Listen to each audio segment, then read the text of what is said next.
समानतेचा हक्क अनुच्छेद 14 कायद्यासमोर सर्व नागरिक समान आहेत आणि कोणत्याही व्यक्तीला कायद्याचे समान संरक्षण नाकारले जाणार नाही हे या कलमात नमूद केले आहे. लिंगावर आधारित भेदभाव बंदी अनुच्छेद 15 राज्य कोणत्याही नागरिकाविरुद्ध केवळ लिंगाच्या आधारावर भेदभाव करणार नाही हे या कलमाद्वारे सुनिश्चित केले आहे. नोकरीमध्ये समान संधी अनुच्छेद 16 सार्वजनिक नोकरीच्या संदर्भात सर्व नागरिकांना समान संधी मिळेल यावर भर दिला आहे. भाषण आणि अभिव्यक्ती स्वातंत्र्य अनुच्छेद 19 या स्वातंत्र्यामध्ये सर्व नागरिकांना समान अधिकार मिळतात.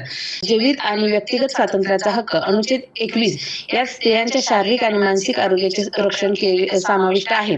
शोषणाविरुद्धचा हक्क अनुच्छेद 23 व 24 यात बाल आणि मनुष्य व्यापार तसेच वेठबिगारीवर बंदी आहे आणि स्त्रियांना यापासून संरक्षण मिळते. थोडक्यात भारतीय संविधान स्त्रियांना समान हक्क देते जे मूलभूत अधिकार म्हणून सर्व नागरिकांना लागू होते. स्त्री विशेष महत्त्वपूर्ण